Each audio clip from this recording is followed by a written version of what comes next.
Alors bonsoir à tous. Ce soir, on va parler un petit peu de ce que peut être la vie sacerdotale. C'est-à-dire que dans le baptême, il est dit on devient prêtre, prophète et roi. Dans Vatican II, il y a une insistance dessus. Et c'est vrai qu'on a du mal à conceptualiser ce que c'est que d'être prêtre. Parce qu'on se dit, les prêtres, c'est les autres là qui sont en aube, ils font bien leur boulot, moi je suis laïque, c'est déjà lourd de m'occuper de mon époux, mes enfants, mon travail, etc. Et être prêtre, ça ne parle pas forcément. Alors, il y a un passage dans le livre du prophète Zacharie, au chapitre 3, qui parle d'un prêtre, justement. Là, je suis dans l'introduction. Zacharie chapitre 3, et voilà ce qui est dit. Puis le Seigneur me fit voir Josué, le grand prêtre, debout devant l'ange du Seigneur. Or le Satan se tenait à sa droite pour l'accuser. L'ange du Seigneur dit au Satan, « Que le Seigneur te réduise au silence, Satan, oui, que le Seigneur te réduise au silence, lui qui a choisi Jérusalem. Quant à cet homme-là, n'est-il pas un tison arraché du feu ?» Josué, debout devant l'ange, portait des habits sales. L'ange reprit et dit à ceux qui se tenaient devant lui, « Enlevez-lui ses habits sales. » Puis il dit à Josué, « Vois, je t'ai débarrassé de ton péché, on te revêtira d'habits de fête. » Et il reprit, « Qu'on mette sur sa tête un turban propre. » Ils lui posèrent sur la tête le turban propre et lui mirent des habits, et l'ange du Seigneur se tenait là. Alors l'ange du Seigneur fit à Josué cette déclaration, « Ainsi parle le Seigneur le Tout-Puissant, si tu marches dans mes chemins, si tu gardes mes observances, toi-même tu gouverneras ma maison. Tu veilleras aussi sur mes parvis, et je te ferai accéder au rang de ceux qui se tiennent ici. » Alors on a en fait un homme, Josué, qui désigne le prêtre par excellence. C'est une des figures typiques du sacerdoce, comme Aaron, comme Melchisédek, comme Jésus aussi maintenant pour nous. Et cet homme-là, finalement, n'a pas la capacité de se tenir en présence du Seigneur parce qu'il a des habits sales. Et le démon se sert contre lui. Parce que le démon, c'est comme ça qu'il fonctionne, c'est ce qui est écrit dans Job, et dans les traditions juives, on trouve souvent ça, où des gens ont eu des visions et ils racontent ça, que leur mode d'action, parce que c'est des anges avant tout, c'est qu'ils vont revendiquer auprès du Seigneur, et lui mettre sous les yeux des choses, en disant, un tel, une telle ou une telle a commis un péché, et je voudrais avoir du pouvoir sur cette personne parce que cette personne s'est mise sous mon commandement vu qu'elle a suivi le mauvais exemple des démons, quoi. Voilà. C'est comme ça qu'ils font de manière ordinaire. Et donc le Seigneur va tantôt dire, d'accord, je te donne l'autorisation pour le tenter parce qu'il a en tête un chemin de vie pour faire grandir la personne. Et tantôt, il va y avoir sa miséricorde qui va s'exprimer. Et là, c'est ce qu'on trouve, que le Seigneur te réduise au silence. Alors, on dit l'ange du Seigneur parce que peut-être c'est soit une des personnes de la Trinité qui intercède au sein de la Trinité, voilà, parce que Jésus miséricorde, ou l'Esprit Saint miséricorde, ou les entrailles de miséricorde du Père, vous voyez. Soit ça peut être un ange, voilà, qui est touché par l'ange de Catherine qui intercède auprès d'elle en disant que le Seigneur te réduise au silence en vertu de toutes les grâces qu'elle a acquises par ailleurs par sa sainte vie. Vous voyez, il y a un débat au ciel en fait, et régulièrement le Seigneur il dit ok, elle ne sera pas tentée sur ce coup-là parce que je donne raison à l'ange qui plaide en sa faveur. Soit une personne qui prie, qui à un moment va prier pour la personne, et là c'est ce qui s'est passé. C'est tais-toi Satan, maintenant on va revêtir cet homme, ce prêtre, d'habits propres, et il pourra officier en ma présence, et il est dit, je te ferai accéder au rang de ceux qui se tiennent ici.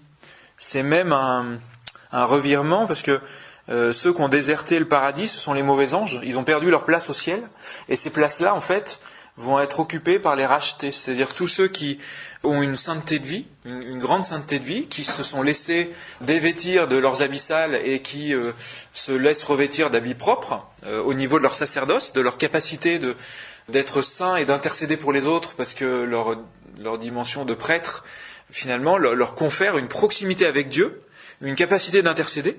On dit, cet homme-là, il est un tison arraché du feu. Voilà, c'est le Seigneur lui-même qui a dit, je vais prendre cet homme-là qui était complètement brûlé, complètement noir, comme l'épouse du cantique qui dit, je suis noir parce que je n'ai pas surveillé ma vigne. Au début du cantique, c'est écrit ça.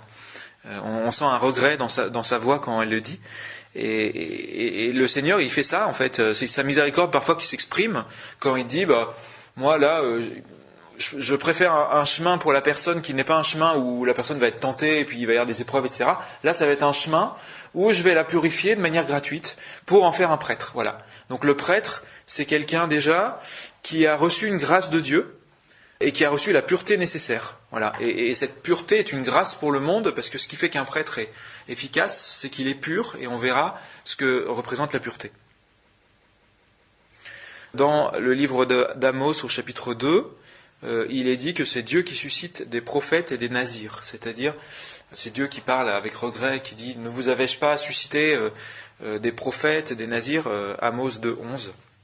Donc les prophètes, c'est les gens qui vont entendre la voix du Seigneur pour pouvoir, on l'avait dit la dernière fois, en allant voir des gens de leur entourage, faire prendre une bifurcation vers un chemin de vie finalement, alors que le peuple allait vers un chemin de mort, ou une personne en particulier allait vers un chemin de mort. Le prophète, il reçoit une parole, il est suscité par le Seigneur pour qu'on tourne à droite vers le chemin de vie.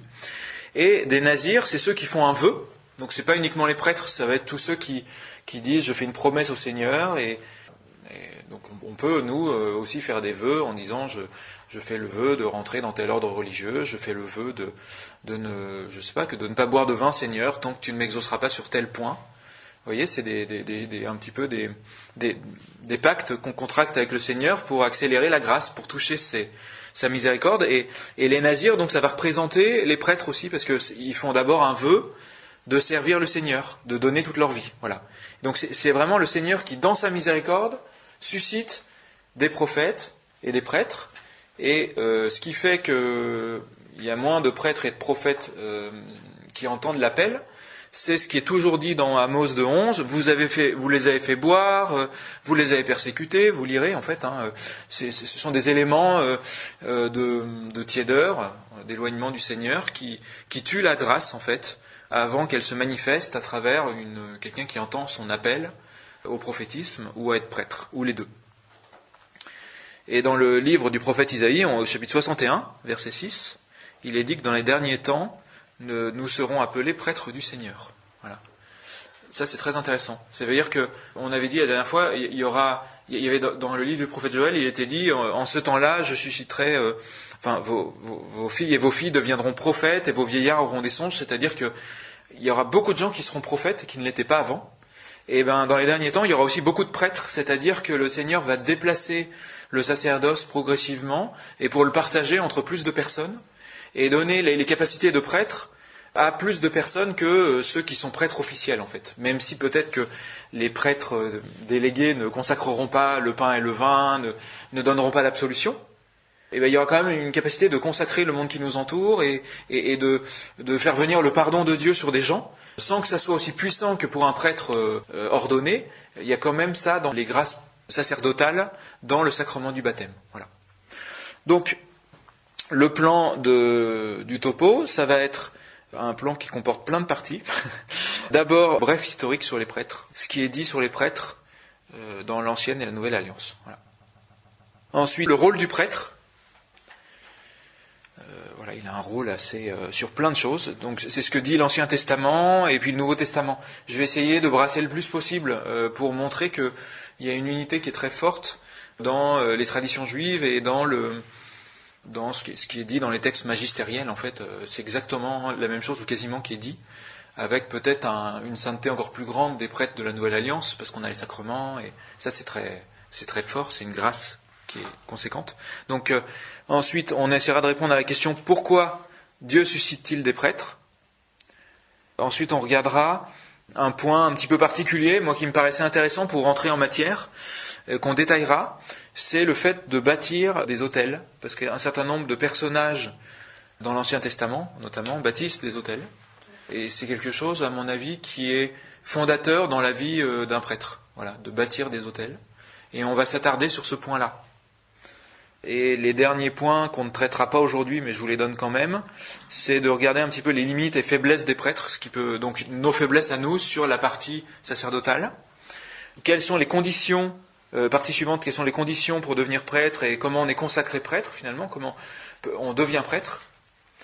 On fera un détour aussi par les textes magistériels, donc en fait les textes en vigueur de l'Église et ce qui est dit de plus par rapport à tout ce qu'on va dire par rapport à la théologie de l'Ancien et Nouveau Testament. Et puis on regardera aussi l'étude de quelques prêtres de référence, Melchisédek, Aaron, Sadoc, enfin, de regarder un petit peu ces personnages, ce qui est dit d'eux et ce que ça peut apporter pour nous, parce que effectivement, quand on voit des exemples dans la Bible, on s'identifie toujours, quoi. On se dit, je suis comme lui là-dessus, je suis pas comme lui là-dessus. Et la Bible est faite aussi pour éduquer. La Bible ne cache pas les bonnes et les mauvaises choses. Voilà, la Bible dit les choses. Et ça, je trouve ça intéressant. Et on reviendra justement sur le rôle du prêtre qu'on va esquisser aujourd'hui. On va lister un petit peu ce que fait un prêtre, d'après la Bible.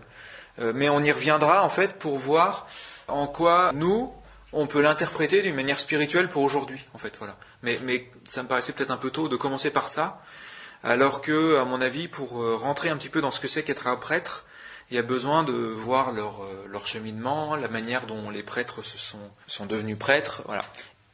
Donc si je reprends un bref historique sur les prêtres, quels sont les rôles du prêtre? Pourquoi y a-t-il des prêtres? Les prêtres bâtissent des autels. Alors, on va donner des exemples et essayer d'interpréter ça. Pourquoi ces autels? Qu'est-ce que ça représente? Et la fois d'après, on regardera les limites et les faiblesses des prêtres, leur consécration et les conditions pour être prêtre, enfin plutôt les conditions pour être prêtre et comment on devient concrètement prêtre en l'étant consacré.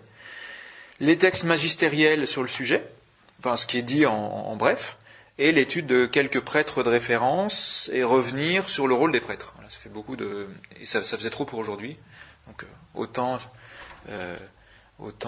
prendre le temps. Alors, un bref historique sur les prêtres. Alors, tout d'abord, il faut savoir que chez les peuples qui environnent Israël, la fonction de prêtre est généralement exercée par le roi. Quand on regarde chez les Assyriens, les Égyptiens, voilà, en Mésopotamie, c'est les rois qui sont prêtres en fait. C'est eux qui font à la fois le berger du peuple, berger du troupeau, qui commande, qui exerce l'autorité, et dimension sacerdotale, de faire venir les grâces du Seigneur, de bénir, etc. Et donc, il y a une tentation permanente, forcément chez les rois d'Israël, de vouloir faire exactement comme les prêtres. Dans les faits, on verra qu'ils le font, les rois sont aussi prêtres, mais il reste quand même des choses qui sont réservées aux prêtres, notamment Saül, à un moment, offre un sacrifice, alors que Samuel, qui était prophète et aussi prêtre, lui avait dit « Attends-moi ». Voilà, on voit qu'il y a toujours cette tentation de vouloir s'accaparer une place qui n'est pas la nôtre, comme Sainte Thérèse, en fait, qui dit « Je veux toutes les grâces ». Mais elle était un bon exemple, elle a été docteur de l'Église, parce qu'elle s'est à la fois accaparée les grâces tout en respectant la hiérarchie, l'harmonie que le Seigneur avait instituée. Voilà, ça c'est le bon exemple à suivre, je dirais. Et les mauvais exemples, ça va être, il y a plusieurs rois d'Israël qui, à certains moments, commettent le péché grave de faire le sacrifice en lieu et place du grand prêtre dans le temple. Et ça, c'est quelque chose on devrait admirer chez nos frères prêtres leur dimension sacerdotale, qui est très belle et qui est très marquée, je dirais, parce que eux, ils ont consacré toute leur vie à ça. Mais ça devrait s'arrêter à, je vais calquer un petit peu ma dimension sacerdotale, ma capacité d'être prêtre sur eux, sans usurper les choses qui leur reviennent de droit. Voilà, faut trouver la bonne limite, forcément. Donc on a les patriarches, dans les premiers temps de l'Ancien Testament. Les patriarches, donc Abraham, Isaac, etc., ils construisent des autels, ils offrent des sacrifices, on voit Caïn et Abel, ils offrent des fruits, des animaux, vous voyez. Donc en fait, n'importe qui, enfin surtout, on va dire les patriarches, les responsables de famille, exercent ce rôle de prêtre. C'est un sacerdoce familial. Voilà, ça c'est la première époque, je dirais, des prêtres. Alors ensuite, on a une charnière à partir de Moïse. Vous savez, Jacob a 12 fils, et ces 12 fils engendrent les 12 tribus d'Israël. Toute leur descendance, les noms de ces fils, ça deviendra les noms des 12 tribus d'Israël, et chaque tribu va recevoir, avec l'histoire qui est la sienne, des grâces particulières, et le Seigneur va donner des grâces aussi par rapport à leurs faiblesses particulières. Et à partir de Moïse, ça va être les Lévites, donc les descendants de Lévi, qui vont se spécialiser et devenir prêtres petit à petit. Voilà. Et dès lors, quand on va dire Lévite, ça veut dire prêtre, même si le sacerdoce familial continue à s'exercer. Mais disons que le rôle de prêtre va se spécialiser et les sacrifices vont se diversifier. On va complexifier les sacrifices. Non pas juste en offrant des fruits, des légumes, ou des bénédictions à Dieu, ou des prières, mais aussi en en faisant des sacrifices plus poussés dans le temple, avec de l'encens, avec, vous voyez, on va aller, alors non, il n'y a pas encore de temple, excusez-moi, mais on va petit à petit complexifier les choses. Avec forcément, le pendant de ça, c'est la tentation de trop se centrer sur les rites, parce que dès lors que ce qu'on offre à Dieu, on le complexifie, par exemple une prière un petit peu complète, la tentation c'est toujours d'être un petit peu aveuglé par le texte de la prière, ou par il faut faire ça, ensuite faire ces gestes-là, et voyez, ou la messe même, la tentation qu'on a à la messe, c'est de rabâcher comme les païens, voilà. C'est quand les rites deviennent plus complexes, on a une capacité peut-être de toucher le mystère de la divinité de manière plus parfaite, parce que dans l'harmonie, il y a, c'est pas juste le règne des animaux, des oiseaux, enfin des plantes, etc. C'est plus complexe que ça. En fait, il y a des espèces, il y a des taxons, il y a et même au sein d'une espèce, il y a plein de, vous voyez, il y a une variation dans la nature qui est infinie. Et ben dans les rites, c'est pareil en fait. Et les rites sont un peu à l'image de ce qu'on trouve au ciel. Donc forcément, à la fois ça élève l'âme, et à la fois notre condition humaine fait que il y a toujours la petite voix qui nous dit attention, reste simple dans ton cœur, quoi. Voilà. Donc ça c'est à partir de Moïse. Et puis Aaron forcément, qui est le grand prêtre, qui est un petit peu un des fondateurs, avec Moïse évidemment, mais c'est le grand prêtre de référence, qui était lévite lui-même. Alors, on va avoir ensuite l'époque de la royauté, et puis notamment un roi qui s'appelle Josias, qui en 621 avant Jésus-Christ retrouve les livres de la loi, et puis il se dit, il déterre l'Ancien Testament en fait, et il dit mais c'est génial, il va le lire au peuple et il va se rendre compte de l'écart qu'il y a entre ce que Dieu demande et ce que le roi fait, ce que les prêtres font, etc. Et lui, il va carrément faire une réforme importante au niveau du sacerdoce en disant, maintenant je voudrais qu'il n'y ait plus qu'un temple, c'est Jérusalem. Donc on va supprimer tous les sanctuaires locaux, tous les endroits où il y a des sacrifices autres qu'à Jérusalem, et tous les prêtres de campagne, on va les rapatrier à Jérusalem et ils vont officier, et ça va faire un énorme collège de prêtres à Jérusalem. Les gens viendront faire des pèlerinages. Donc on a une image, je dirais, de une fédération du culte et de la doctrine en fait. C'est un petit peu la préfiguration un peu comme s'il faisait un concile en fait. Sauf que lui il est roi, alors il statue comme ça, mais on peut imaginer qu'il a pris conseil, qu'il a prié avant, peut-être qu'il est allé voir les prophètes de son époque pour demander qu'est-ce que t'en penses, parce que forcément le prêtre qui tue des taureaux sur le même autel que celui qui offre à Baal ou à je sais pas qui, eh ben on va le voir après dans les règles de sainteté, comme il introduit des éléments étrangers en fait. C'est comme s'il scandalisait en fait, parce que juste avant lui, il y a peut-être quelqu'un qui fait flamber des serpents en faisant comme ça devant d'autres dieux, et donc c'est pas, enfin on n'imagine pas qu'ici il y ait entre deux messes en fait des gens qui viennent faire d'autres sacrifices à d'autres divinités. Ça paraît inconcevable. À l'époque, c'est ça qui se passait, parce que dans chaque localité, c'était la culture finalement d'accueillir les dieux de tout le monde. Voilà. Et il y a des Babyloniens, puis il y a des Assyriens, et puis il y a des Égyptiens, etc. Et puis il y a l'autel où il y a les statues de tous les dieux en fait alignés, quoi. Voilà. Mais le Dieu d'Israël, lui, n'est pas comme ça. Lui, il dit, moi, je veux de l'exclusivité, quoi. C'est pas les sacrifices de tout le monde juxtaposés. Et c'est le combat de la vie chrétienne, d'ailleurs, c'est d'arracher les mauvaises herbes de notre vie chrétienne. Voilà, donc ça, c'est dans 2 Rois 23, 8. La réforme de Josias. 2 Rois 23, 8. Et puis après, on a l'exil, donc le peuple qui est déporté. Et puis avec l'exil, donc il y a toute une réflexion sur le sacerdoce, parce que il n'y a plus de temple, enfin il est aux mains des ennemis, et ça va être Sadoc qui va devenir la référence du prêtre, parce que Sadoc, c'est le symbole du prêtre qui est resté fidèle, malgré les déviations de tout le reste du peuple et d'une partie des prêtres. Voilà, qui comme Aaron, à un moment, cédait au peuple pour offrir le veau d'or. Voilà, il y a une manière de pactiser avec l'occupant ou avec d'autres divinités. Et Sadoc, c'est celui qui est resté fidèle. Et dans Ézéchiel, on voit ça, qu'il y a des promesses de Dieu pour lui. Et il y a un transfert de la grâce. Vous voyez, Dieu, il dit, j'envoie mes grâces. Et puis quand certains la refusent, comme avec les mauvais anges, je transfère la grâce. Et c'est les prêtres ou ceux qui utilisent leur dimension sacerdotale et qui la reçoivent du Seigneur, qui se laissent laver par le Seigneur, qui vont se retrouver au ciel, même au-dessus de certaines hiérarchies angéliques, parce qu'ils vont prendre la place. Et Sadoc, il est celui qui prend la place de la famille d'Aaron, en fait. C'est comme s'il y avait eu, une descendance, une succession des prêtres, et puis à un moment, il y a une interruption, parce qu'ils ont refusé la grâce, ils ont péché gravement, et puis c'est Sadoc qui prend la suite des grâces. Voilà. Donc il y a des persécutions par Antiochus Épiphane, et au temps d'Hérode, on avait les grands prêtres qui étaient fort proches du pouvoir politique. Voilà, donc les prêtres sont nommés d'une manière générale par le pouvoir politique. Ça c'est quelque chose de moi qui m'a toujours surpris, et dans l'Église encore aujourd'hui en fait. C'est-à-dire que c'est des gens comme notre président d'aujourd'hui, ou comme des personnes qui sont complètement dans la politique, et pas forcément du tout chrétiens. Enfin, c'est des responsables d'État qui vont mettre leur veto, enfin qui vont dire, pour le nouvel évêque de tel département, l'Église va proposer plusieurs évêques possibles, et puis ils vont dire, c'est lui qu'on prend. Vous voyez, c'est le pouvoir politique qui fait ça, c'est surprenant. Le Seigneur, je dirais, a maintenu un lien entre la politique et le sacerdoce, de manière à dire, vous avez choisi lui, je vais lui donner les grâces. C'est déjà un signe en tant que tel, quoi, que le gars qui a été choisi, un peu comme Jean 23, on s'est dit, on va mettre, à l'époque, je ne sais pas si vous avez vu le film sur Jean 23, on va mettre ce gars-là parce qu'il nous fera pas suer, quoi. Et puis le gars, il arrive, et puis il dit, j'ai entendu une petite voix dans la chapelle, et là je crois vraiment que c'est l'Esprit Saint, on va faire un concile, les gars. Et ils sont dépités, parce qu'ils disent, lui, non, c'était un faible d'esprit, quoi. Et en fait, il reçoit les grâces, quoi. C'est très beau, je trouve. Donc je reviens au temps d'Hérode. Le prêtre qui prend la suite, c'est Jésus, le prêtre par excellence. Et en ce moment, d'ailleurs, on lit la lettre aux Hébreux.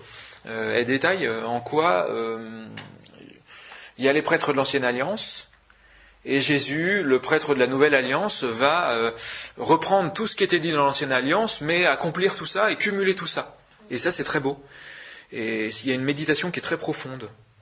Et curieusement, Jésus ne s'attribue pas le titre de prêtre. C'est-à-dire que, de la même manière, on avait dit la dernière fois qu'il ne dit pas « je suis prophète », il dit « nul n'est prophète en son pays », par exemple. Il suggère qu'il est prophète, que les prophètes sont persécutés, que lui va mourir et donc que lui aussi est un prophète.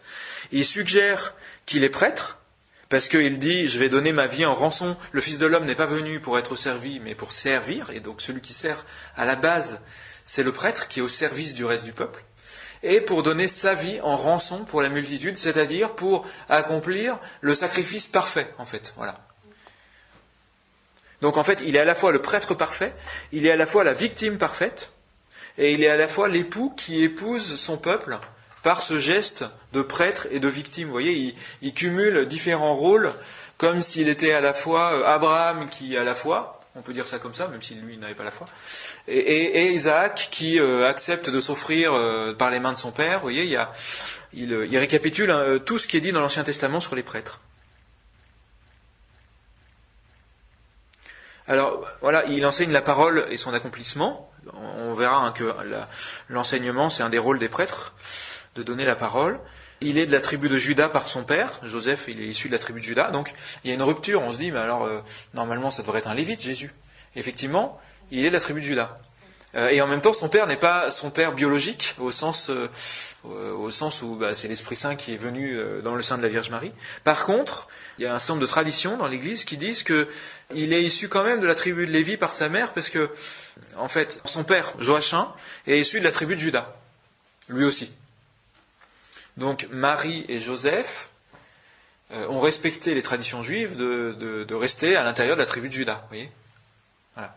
Et par Anne, donc la mère de la Vierge Marie, il est dit que Élisabeth était sa parente. Et Élisabeth était la femme du grand prêtre, donc issue de Aaron, vous voyez, de la lignée de Lévi. Donc en s'appuyant là-dessus, on peut dire Marie était issue de la famille de Lévi par sa mère. Voilà. Et un certain nombre si vous lisez un petit peu des prophètes comme Maëval Torta ou d'autres, il y a plein, ou Anne-Catherine Emmerich, majoritairement ils disent que Marie était issue de Lévi. En fait, tout se rejoint quand on étudie ce que disent les traditions de l'Église, les textes, et puis ceux qui prient et ou qui reçoivent des choses du Seigneur. Donc Jésus est bien un prêtre, en étant issu de la tribu de Lévi. Alors ensuite, l'étape ultime, ça va être la transmission du rôle des prêtres dans le baptême, parce que dans Vatican II, il est dit, par le baptême, on est prêtre, prophète et roi.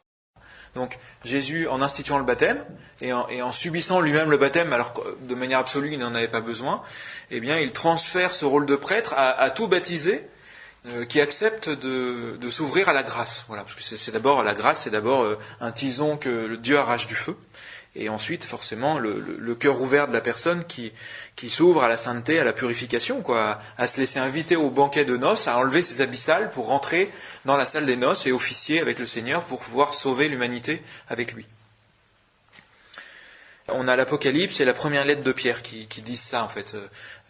Quand dans Vatican II, on dit que les baptisés sont prêtres, prophètes et rois, en réalité, c'est une interprétation de l'Apocalypse et de la première lettre de Pierre, c'est-à-dire la vocation royale, enfin la vocation en gloire. Voilà, les personnes qui intercèdent pour les autres dans la gloire, avec un encensoir d'or, tous les rachetés qui ont lavé leurs vêtements dans le sang de l'agneau. Voilà, on retrouve ça. Ça désigne les baptisés, déjà sur la terre. Donc, dans le baptême, il a transféré cette possibilité pour les baptisés d'être prêtres. Et par excellence, dans la scène, c'est-à-dire le jeudi saint, où il va instituer les prêtres que sont ses disciples, en fait, qui vont devenir des prêtres.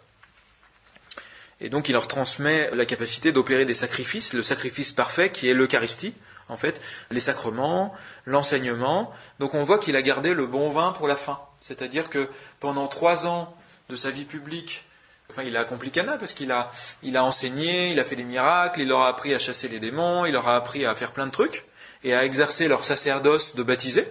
Et il a gardé le bon vin pour la fin en disant je vais poursuivre ce qui a été fait par mon père dans tout l'Ancien Testament, où on va spécialiser le rôle de prêtre pour qu'il y en ait qui concentrent la grâce d'une manière particulière pour accentuer le règne de Dieu sur la terre. C'est les prêtres, divinement, institués par l'onction des mains. L'onction d'un évêque en communion avec l'Église. Et donc tout ça c'est médité. Il y a des épîtres qui méditent tout ça, les épîtres à Timothée et à Tite, qui vont parler des anciens. On va réfléchir un petit peu sur l'organisation de l'Église, donc ça permet de méditer ça. Voilà, et c'est là qu'on trouve le mot prêtre. Prêtre, c'est presbytéros, c'est ancien. C'est la personne ancienne. L'ancien, donc ça va être, dans tout l'Ancien Testament, on a vu, c'est plutôt les chefs de famille qui vont être les anciens, le roi qui va être considéré comme l'ancien. Comme il est dit à un certain nombre d'endroits, notamment dans le psaume le plus long, 118-119, il est dit à un endroit que « Je surpasse les anciens, car je médite sur ta parole ». Vous voyez, il y avait déjà une préfiguration du fait que le rôle de prêtre allait se transmettre à un moment. Voilà. Même le rôle de prophète allait se transmettre, parce que le fait de méditer sur la parole de Dieu, de prier, on va avoir des racines sous la terre qui ne se voient pas. On va être comme un arbre avec des racines tellement abondantes que on va avoir une capacité de faire fleurir des grâces prophétiques, des grâces sacerdotales incroyables. En Christ, tous les chrétiens deviennent un sacerdoce royal et saint. Donc, si je reprends le bref historique, on a d'abord les patriarches, sacerdoce familial. À partir de Moïse, spécialisation des prêtres. Et puis ça va s'accentuer avec les réformes de Josias, avec le temple, avec les prêtres qui deviennent fonctionnaires, avec la transmission à d'autres prêtres qui sont plus dignes de recevoir la grâce. Et puis au temps de Jésus, en fait, c'est Jésus qui accomplit le rôle de prêtre par excellence et qui transmet ça à ses disciples, à tout baptisé et aux prêtres qui l'instituent. Alors en deuxième partie, le rôle du prêtre. Ça va, je vais pas trop vite. Vous dites si... Alors le rôle du prêtre.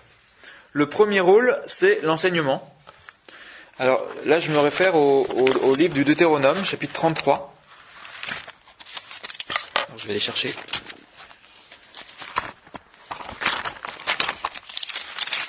Chapitre 33, verset 10. Et là, on retrouve une bénédiction. Alors, il y a plusieurs endroits où des patriarches bénissent les 12 tribus. On a d'abord Jacob qui va bénir chacun de ses fils et donner, une bénédiction comme un prêtre finalement, de père pour faire pleuvoir les grâces sur son fils qu'il connaît, parce qu'il se dit, toi t'as fait ça, toi t'as fait ça, et donc il demande des grâces et il dit, toi t'as des difficultés, ça va être ça. Et là, on retrouve un petit peu la même chose de la part de Moïse. Voici la bénédiction que Moïse, l'homme de Dieu, prononça sur les fils d'Israël avant de mourir. Donc il transmet, c'est un testament, où la grâce, toutes les grâces que lui il a reçues, il va la répartir sur les 12 tribus. C'est une manière d'organiser la société aussi. Et c'est une manière de la part du Seigneur de dire, il y en a certains d'entre vous qui allaient avoir tel charisme et d'autres tel charisme. Voilà, la répartition dans l'Église c'est la même chose. Et il est dit, à partir du verset 8, on s'occupe de la tribu de Lévi, enfin Moïse bénit la tribu de Lévi, et dans cette bénédiction, ce qu'on peut voir, c'est que c'est une bénédiction qui est spécialement longue par rapport à d'autres tribus, il y a un rôle assez central. Et pour Lévi, il dit, ton Toumim et ton Nourim appartiennent à l'homme qui est fidèle. Donc ça, c'est les objets dont disposent les prêtres pour interroger le Seigneur sur certaines choses, on en reparlera tout à l'heure. Que tu as fait passer par l'épreuve à Massa, par la querelle aux eaux de Mériba, lui qui a dit de son père et de sa mère, je ne les ai pas vus, qui a refusé de reconnaître ses frères, qui a ignoré ses fils. Donc là, je pense qu'il y a une référence à cet abandon de la famille, c'est-à-dire que le prêtre, c'est celui qui a fait le sacrifice de son père, de sa mère, de sa famille, est nul, et Pierre il dit, et nous qu'est-ce qu'on va recevoir, quoi, parce qu'on est dans ce cas-là, on ne voit plus notre femme, on ne peut pas avoir d'enfants, on ne voit plus nos familles, et le Seigneur lui donne des réponses en disant que sur cette terre, il y aura des frères, des sœurs, etc. Et on trouve ça déjà dans la bénédiction de Lévi. Verset 10, gardez la parole, veillez sur l'alliance, donc gardez la loi, en fait. Enseignez les coutumes à Jacob, la loi à Israël. Il présente le parfum à tes narines, l'offrande totale sur ton autel. Voilà, bénis Seigneur sa vaillance, agrée l'œuvre de ses mains, brise les reins à ceux qui se dressent contre lui, et que ceux qui le haïssent ne se redressent plus. Voilà, et ça c'est une parole qui est dite spécialement pour les gens qui sont comme la prunelle de l'œil du Seigneur, quoi. C'est les gens, les chouchous du Seigneur, parce que le Seigneur fait pleuvoir des grâces particulières par leur intermédiaire. Et c'est pour ça qu'encore aujourd'hui, une critique adressée à l'encontre d'un prêtre est quelque chose de grave dans les péchés qu'on peut commettre. Faut essayer de ne pas commettre ces péchés-là, ou que si on a été blessé, demander au Seigneur de nous aider à purifier nos blessures et à pouvoir peut-être parler avec d'autres, mais sans que ce soit de l'acrimonie qui ressorte, mais plutôt un échange pour pouvoir nous-mêmes guérir, quoi, pour pouvoir comprendre mieux le prêtre, ou critiquer le roi, critiquer notre chef, critiquer le prêtre. C'est des choses, on touche à la prunelle de l'œil du Seigneur, donc faut pas jouer avec ça. Critiquer un juif aussi, les péchés d'antisémitisme, c'est très grave. Il y a plein de familles qui ont plein de problèmes de maladies, de malédictions à cause de ça. Donc, je reviens au rôle du prêtre. Le premier rôle, c'est l'enseignement, c'est ce qui est dit, enfin garder la parole forcément, mais et enseigner, c'est cité en premier. Distinguer le sacré du profane, faire connaître le pur et l'impur, ça c'est Ézéchiel qui dit ça. Deuxième rôle, c'est pas forcément dans l'ordre, offrir des sacrifices matin et soir. Donc ils offrent de l'encens, ils présentent le parfum aux narines du Seigneur, ils présentent l'offrande totale sur son autel. Le prêtre, c'est celui qui va dire Seigneur, je t'offre ça. Seigneur, je t'offre ça. Agrée-le s'il te plaît. Je t'offre ça pour un tel qui en a besoin. Et on a par excellence le grand prêtre qui préside à l'expiation. C'est-à-dire que le grand prêtre, ça correspond à notre pape aujourd'hui, c'est celui qui reçoit une dose de grâce particulière pour fédérer les prêtres. Et c'est Aaron, c'est Sadoc, c'est Moïse. Enfin, Moïse jouait un petit peu ce rôle-là aussi. Et donc, une fois par an, il va demander le pardon des péchés pour le peuple. Et je dirais que c'est une des choses principales qui retient la main du Seigneur. Vous avez dû lire peut-être dans une des épîtres de Paul, aux Thessaloniciens, je crois, qu'il est dit qu'on parle de ce qui retient l'antéchrist. Vous savez, il y a encore quelque chose qui le retient. Et moi, c'est mon avis, dès lors que le pape est encore là, et ben en fait, il a un rôle de défense de l'Église, quoi, hein, parce qu'il va demander, dire Seigneur pardonne-leur, Seigneur ils sont pécheurs, Seigneur, et en fait, il est vraiment là pour parler et dire au Seigneur, bon bah maintenant tu m'écoutes et je te fais confiance, et ça retient la main du Seigneur sur le monde qui ne mérite plus de vivre tellement il y a de péché, de corruption, etc. Vous voyez, donc c'est pour ça que les papes ont besoin de nos prières. Donc ça c'était les sacrifices. Troisième rôle, il a soin de la lumière, donc de la menorah, du chandelier, de la loi. On parlait de laisser brûler sur l'autel le feu du Seigneur et de maintenir ce feu allumé. Et donc de toujours veiller à ce qu'il n'y ait pas de feu étranger, que ce qui éclaire le peuple de Dieu, donc le peuple d'Israël dans l'Ancienne Alliance ou l'Église dans la Nouvelle Alliance, ce soit des choses saines, des dogmes, des choses belles qui éclairent, qui élèvent, voilà. Ça, c'est le rôle du prêtre. On voit notamment que Moïse dit, dans le livre de Deutéronome, chapitre 20, Quand vous serez sur le point d'engager le combat, donc en temps de guerre, le prêtre s'avancera et s'adressera aux armées. Écoutez Israël, vous allez combattre vos ennemis, ne craignez point, parce que le Seigneur est au milieu de vous, il combattra pour vous et vous garantira du danger. C'est beau parce que il y a une parole qui est donnée en lieu et place du Seigneur, parce que le prêtre il dit mon rôle c'est de bénir en lieu et place du Seigneur, je suis la bouche par laquelle passe le Seigneur pour fortifier l'Église dans tel combat qui a à mener. Voilà, c'est le rôle du prêtre, des prêtres, d'avoir cette parole forte. Et dans l'Ancien Testament, c'était figuré par la menorah, c'est-à-dire ce chandelier à 7 branches qu'on maintenait allumé, en fait. Et voilà, il y a des moments dans l'année où on l'éteignait. Enfin, il y a à Hanouka, enfin, il y avait des fêtes particulières, mais voilà, rôle de la lumière.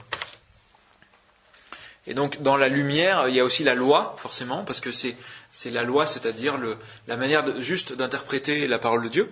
Donc, éclairer les autres, c'est aussi donner un juste éclairage, et surtout, aujourd'hui, on le voit, c'est dur d'avoir un éclairage, d'être sur le lampadaire, parce que on n'ose pas trop briller, et puis il y a plein d'autres lumières que celle de l'Église qui brille aujourd'hui. On banalise beaucoup la religion catholique, notamment. Donc, veiller sur la loi, ça c'est un des rôles clés des prêtres. Et on a vu que petit à petit, avant l'époque de Jésus, le rôle de prêtre s'est partagé entre les pharisiens qui n'étaient pas forcément prêtres et se sont mis à fonder des synagogues un peu partout pour enseigner aussi, voyez. Et ce qui se passe aujourd'hui, c'est un petit peu comparable à ce qui s'est passé à l'époque, c'est-à-dire qu'il y a eu le rôle de prêtre a été réparti plus que sur les épaules des simples prêtres, en fait. Voilà. Parce que la grâce circule, et la grâce est condensée à la fois sur les prêtres et sur ceux qui veulent bien suivre le Seigneur, recevoir les grâces, et notamment dans les derniers temps. Et on était dans les derniers temps avant l'avènement de Jésus, à l'époque des pharisiens, des écoles pharisiennes, qui étaient d'abord en fait des gens qui souhaitaient démocratiser la foi, en fait, faire en sorte que n'importe qui puisse prier, puisse lire la parole de Dieu, voilà, ça c'était les rôles des pharisiens. Et aujourd'hui, on sent qu'on revient à ça, puisque les laïcs, on reçoit beaucoup de grâce. Voilà. Moi, je suis là devant vous, alors que je ne pensais pas qu'un jour je pourrais faire ça. Vous voyez, il y a des grâces qui sont données, et des grâces de prêtre, quoi. Quatrième rôle qu'on peut citer, la bénédiction. Il y a cette formidable parole de Nombre 6, que Dieu nous prenne en grâce et nous bénisse, que son visage s'illumine, etc., etc. Donc nous on lit ça le 1er janvier. Donc c'est bien, ça illumine l'année, c'est la bénédiction. Donc cette parole, elle est constituée de 3 versets de 15 mots. Dans l'Ancien Testament, les prêtres prononçaient cette bénédiction à main levée, matin et soir, après l'offrande, en haut de l'estrade. Donc on imagine le petit bonhomme là avec son aube qui fait la bénédiction de Nombre 6 au peuple, et les fidèles répondaient Amen. Vous voyez, donc il n'y a pas vraiment de discontinuité avec ce qu'il y a aujourd'hui à la messe, que le Seigneur vous bénisse, et nous on répond Amen. Et il est en haut d'une estrade aussi. Et il fait ça. On utilise aussi cette bénédiction pour les époux lors du mariage dans l'Ancien Testament. J'ai pas fait attention si c'était encore le cas dans le sacrement du mariage d'aujourd'hui. Enfin, je pense que oui, parce que souvent c'est une messe. Donc. 5e rôle, le prêtre est l'homme du sanctuaire. Donc c'est celui qui entretient une relation à Dieu étroite par sa prière et par son contact avec les lois internes du peuple de Dieu, donc les lois d'Israël et les lois de l'Église pour nous maintenant. Donc c'est celui qui va bouquiner en lisant ce que dit le pape ou ce que disent les rabbins dans l'Ancienne Alliance. Voilà, il y a une unité forte avec le peuple de Dieu du moment donné. Il accueille les gens dans le sanctuaire, il préside aux liturgies, il est chargé des consécrations royales. Voilà, les rois, enfin, à l'époque royale en tout cas c'était ça. C'est le prêtre qui bénissait. Voilà, l'homme du sanctuaire, donc c'est celui qui va tenir la boutique et qui va faire le lien avec ceux qui sont moins familiers, parce qu'ils poussent rarement la porte du sanctuaire. Donc forcément, des grenouilles de bénitier, comme vous tous qui allez à l'adoration eucharistique au moins une fois ou 2 par semaine, vous êtes un petit peu des prêtres, moi avec, parce que en fréquentant le sanctuaire, on en devient familier, et donc on a cette capacité de présenter le sanctuaire à d'autres, voilà, de leur expliquer que la messe, non, c'est pas triste, On bat des mains à la messe, vous savez pas, on ne voit pas passer le temps. Il y a encore des prêtres super sympas, super dynamiques, super jeunes. Voilà, l'homme du sanctuaire. Je trouve que c'est beau parce que il n'y a pas forcément besoin d'être enfermé jour et nuit dans le sanctuaire pour comprendre ce que ça veut dire.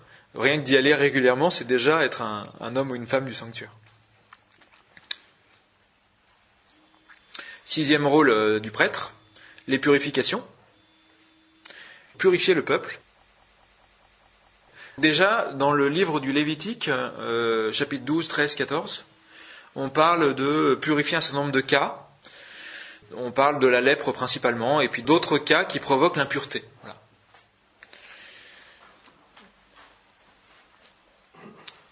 Donc en fait, le prêtre, il va recevoir du Seigneur la capacité de savoir d'où viennent les lèpres. Voilà, pour nous, ça va être, notamment dans le sacrement de réconciliation, il va avoir des grâces particulières pour nous aider à dénicher le péché à cause duquel on fait tous les autres. Vous voyez, la lèpre, ça désigne une lèpre physique, mais c'est d'abord la lèpre de l'âme, quoi. Hein, voilà.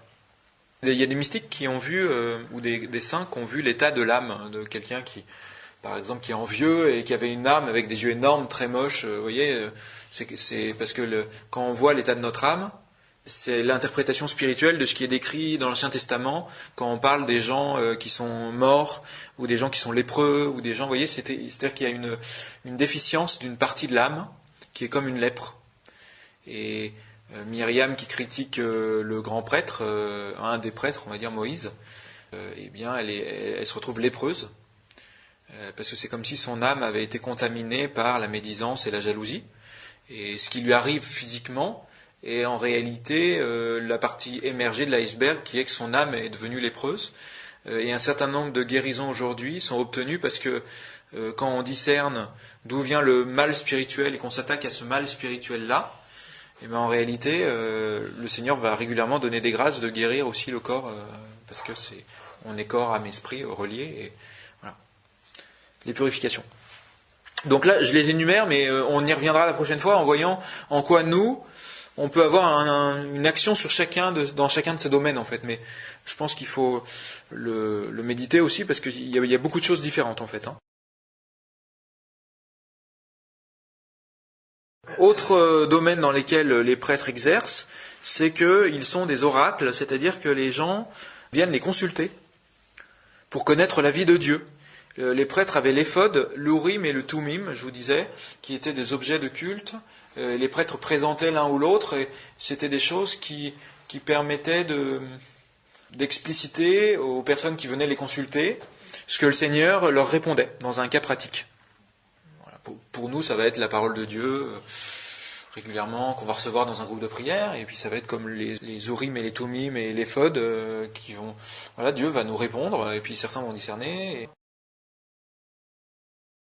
Urim et Tumim, ça veut dire vérité et lumière. Tumim, vérité, Umim, lumière. En hébreu, ça veut dire ça.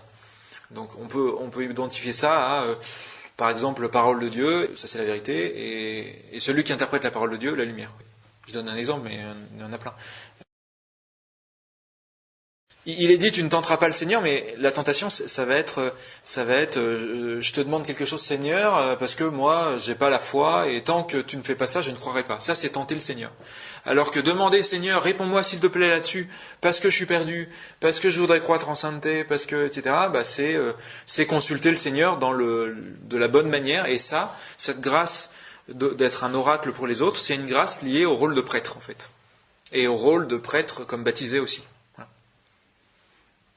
On voit moins ces objets à partir de David, parce qu'à partir de David, Dieu va susciter des prophètes qui vont aussi jouer ce rôle-là.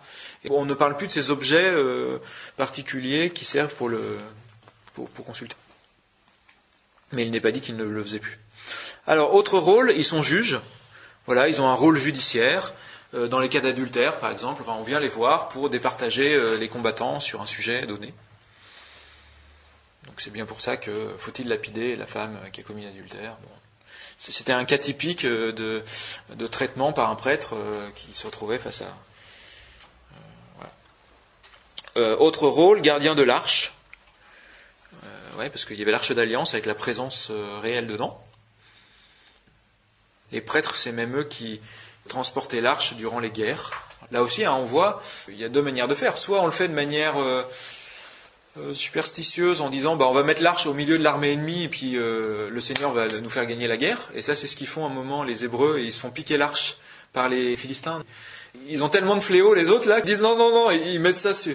Il y a des bœufs qui ramènent l'arche tout seuls, ils disent on veut plus, c'est pas pour nous, quoi. L'arche, normalement, c'est le lieu de la présence réelle, un lieu de présence réelle qui doit être connecté à la prière, à la foi, voilà, on peut l'emmener avec nous si on entreprend un projet, parce que nous, c'est pas des guerres aujourd'hui, c'est des projets, c'est en lien avec la prière, donc voilà.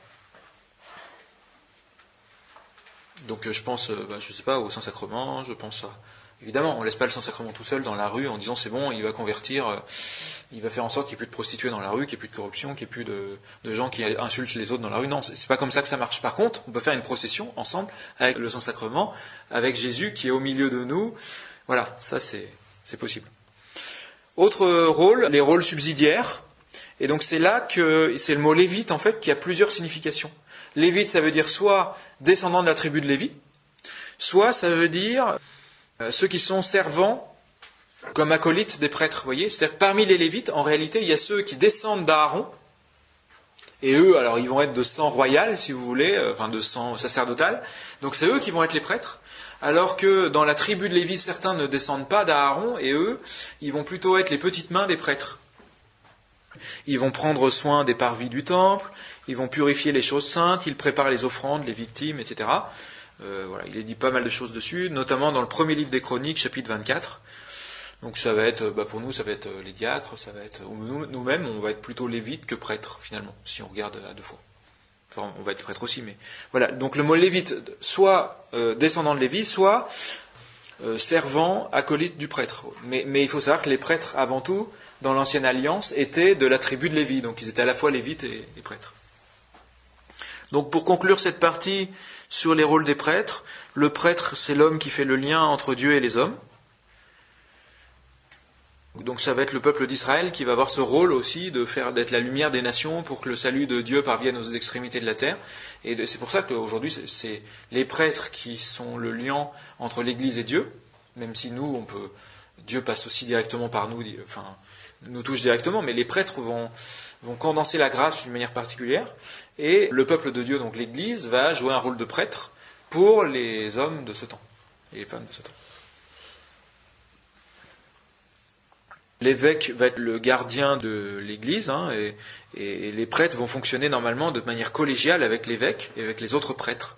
Et un des signes de ça, c'est que quand l'évêque a imposé les mains pour le sacrement de l'ordre, les autres prêtres aussi imposent les mains. Vous voyez, il y a une famille en fait qui vient et qui dit bienvenue chez nous et on te donne tous toute la puissance du Seigneur par nos mains, quoi. Il y a quelque chose de très beau.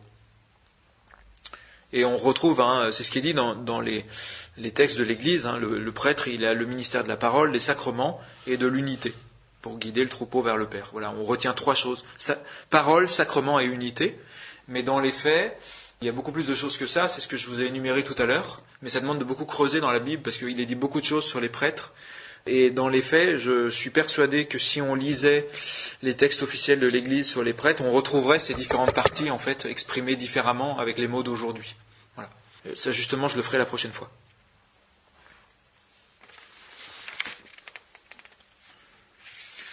Alors, on va arriver à la partie 3. Pourquoi y a-t-il des prêtres ?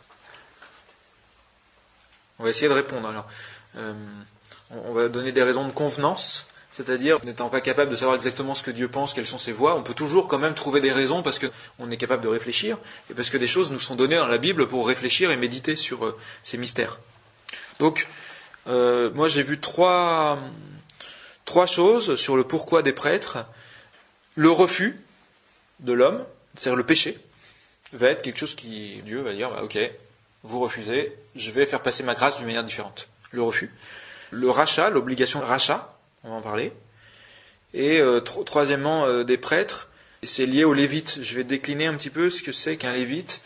et que il me semble qu'en étudiant ce que c'est qu'un lévite, en regardant un petit peu, ça donne des réponses sur pourquoi les prêtres et qu'est-ce qu'ils font là, et finalement le rôle de cette tribu va parler d'elle-même en fait sur l'itinéraire d'un prêtre, en fait, l'itinéraire ou d'un baptisé ou d'un juif qui va recevoir des grâces sacerdotales. Alors tout d'abord le refus. Pourquoi des prêtres? Le refus.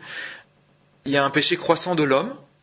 La tradition juive, il y a des traditions qui disent que la présence de Dieu, ils appellent ça la Shekinah, s'est éloignée de plus en plus avec le péché d'Adam et Ève et avec le péché de Caïn, et est montée au deuxième ciel, au troisième, au quatrième, et en s'éloignant de plus en plus de l'homme.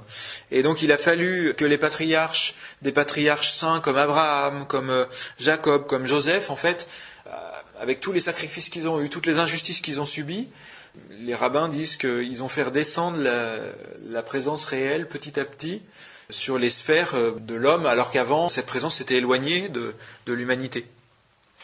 Et que, dans un deuxième temps, donc, cette sainteté s'est concentrée sur certaines personnes. Voilà.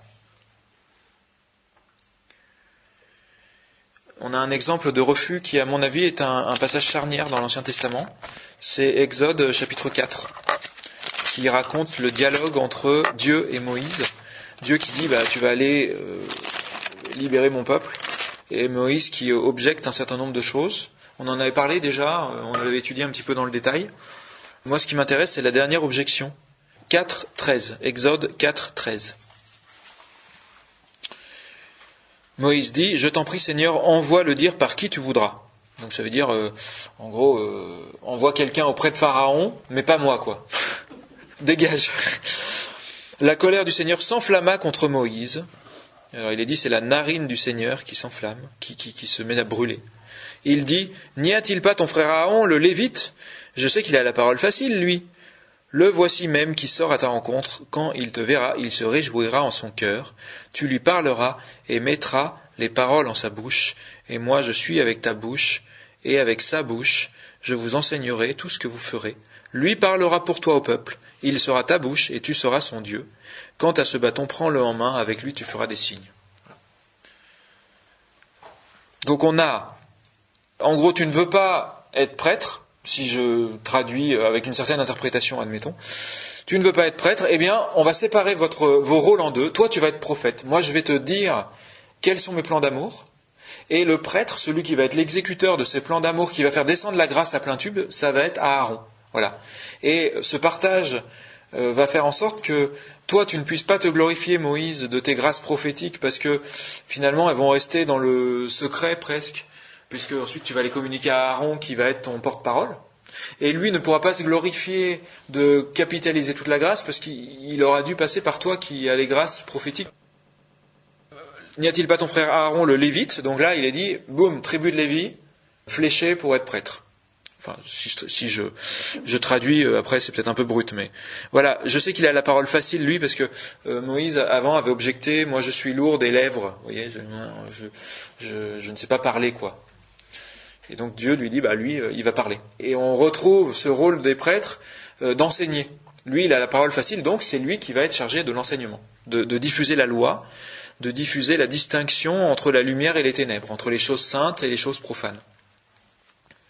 Le voici même qui sort à ta rencontre. Quand il te verra, il se réjouira en son cœur. Oui, parce que c'est une nouvelle vocation pour lui d'être prêtre. En fait, il est bénéficiaire d'une grâce dont quelqu'un d'autre n'a pas voulu.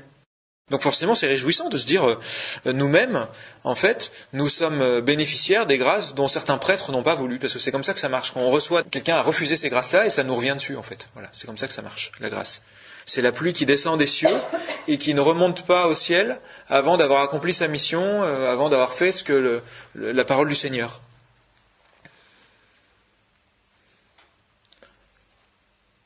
Et avec ce bâton, prends-le en main, avec lui tu feras des prodiges, parce qu'en fait il s'adresse à Moïse et à Aaron, c'est tout un, en fait c'est les deux frères qui accomplissent chacun une partie de la mission. Voilà, le refus. Donc c'est une bifurcation. On retrouve ça avec les rois aussi, quand le Seigneur avait mis en place un fonctionnement, alors ça aussi je le dis avec mes mots, mais le fonctionnement des juges, où c'était un moment, le peuple qui est dans la détresse, qui crie vers le Seigneur, et le Seigneur suscite un juge, et cet homme reçoit des grâces royales, des grâces de commandement, et va guider le peuple, et puis sortir le peuple de sa servitude auprès des Madianites, auprès des Philistins, auprès d'Amalek, etc. Enfin, toutes les tribus là qui venaient chatouiller Israël, envoyées par Dieu parce que Israël péchait. Et à un moment, les Israélites disent, on veut nous aussi un roi. Et le Seigneur dit, non, non, c'est pas mon plan, en fait, d'avoir un roi avec tout ce que ça comporte de mauvais. C'est-à-dire il va prendre vos meilleures vignes, il va prendre les filles les plus belles pour son harem, dans vos familles. Et en fait, Dieu accède à cette demande, mais au départ, c'est un acte de miséricorde, alors que le Seigneur, il disait, le fonctionnement presque optimal, c'est d'avoir un roi qui est en même temps un prophète, un prêtre, et qui n'est pas investi de quelque chose avec tous les désagréments d'une grosse administration, où il y a de la corruption qui peut venir, où il y a où on est un peu aveuglé par le luxe, etc. Voilà. Et on retrouve ça aussi pour les prêtres. Deuxième raison qu'on peut donner sur pourquoi des prêtres, parce que dans le livre de l'Exode, au chapitre 13, Dieu fixe une obligation de rachat des premiers-nés. C'est-à-dire qu'il y a une association entre les premiers-nés du peuple de Dieu, israélites, on va dire du peuple de Dieu, donc pour nous c'est de recevoir le baptême, et les premiers des Égyptiens qui vont être les sujets de l'ange exterminateur. C'est-à-dire que pour éviter que nos premiers-nés ne soient tués par l'ange exterminateur, donc pour nous ça va être ne s'éloigne de la vraie foi, eh bien le Seigneur encourage à lui consacrer ses premiers-nés et qu'ils servent dans le sanctuaire. C'est ça qui était dit au chapitre 13, avec les modalités qui étaient précisées aussi dans le livre des Nombres. Le Seigneur dit, en Nombre 8, 17, il dit « Je me les suis consacrés à moi-même ». C'est-à-dire, on fait un échange, en fait. Si vous faites ça, eh bien, vos premiers-nés ne tomberont pas, ils seront inébranlables, vous voyez, alors que les premiers-nés des Égyptiens, qui étaient mis sur un piédestal par leurs parents, parce que, in fine, tout l'orgueil de quelqu'un d'athée va se concentrer dans ses enfants qu'il va mettre sur un piédestal. Parce que quand on est athée, enfin j'entends quand on se bat contre Dieu et qu'on ne souhaite pas entendre parler de Dieu, quand c'est un refus net, je ne parle pas des gens qui sont indécis, je parle plus des gens qui ont un refus net, eh bien, à ne pas vouloir de maître, nos enfants, on va les diviniser en fait, et c'est ce qui s'est passé avec les Égyptiens, qui Pharaon se prenait pour le soleil, pour Ra, pour Ré, et il divinisait son fils premier-né en disant lui il sera le soleil lui aussi quand moi je me coucherai. Et donc il est mort à la grâce, et c'est ce que symbolisent les morts des premiers-nés en fait. Et dans Israël, de consacrer les premiers-nés au Seigneur, c'était une manière que notre famille reste inébranlable, avec la possibilité de racheter les premiers-nés, c'est-à-dire de demander qu'un lévite prenne la place de notre premier-né. Voilà. Et c'était là le rôle des lévites, c'est que c'était des gens qui venaient se substituer aux fils premiers-nés, et qui venaient, c'est comme s'ils réparaient par leurs conditions d'être prêtres et de servir au sanctuaire toute leur vie. Et on parle du nombre de personnes qui sont sorties d'Égypte, du nombre d'Hébreux qui sont sortis d'Égypte, et du nombre de Lévites qu'il y avait. Et on voit qu'il y a une petite différence, je crois, de quelques personnes. C'est-à-dire qu'il y avait, je ne sais plus combien c'était, peut-être 12 000, ou je ne sais plus le nombre, c'était en milliers. Et on a le même nombre, plus 100 personnes, je crois, quelque chose comme ça. Et donc ils ont appliqué ce qui était dit dans le livre des Nombres, c'est-à-dire, Nombre chapitre 3, voilà combien il faut payer finalement, si on ne peut pas mettre de Lévite à la place du premier-né, vous voyez. Donc ils payaient une somme au temple en disant, Seigneur, on te paye ça pour symboliser notre... parce que c'est le rachat des premiers-nés, vous voyez. C'est-à-dire qu'aujourd'hui on dirait, on va prier d'une manière particulière pour dire, Seigneur, si mon fils n'est pas prêtre, je vais te prier pour le salut de son âme, pour ne pas qu'il se laisse gagner par les séductions du monde, quoi. Voilà, c'est ça un petit peu qui est symbolisé par Nombre 3, à partir du verset 44, et Exode 13, où il y a ce rachat des premiers-nés. Donc pourquoi les prêtres ? C'est une miséricorde du Seigneur de dire, puisque le peuple est faible, il n'a pas la force de consacrer chaque premier-né en disant, comme Anne, la mère de Samuel, quand j'aurai un fils, il ira dans le temple. Là, c'était une femme sainte, cette femme-là.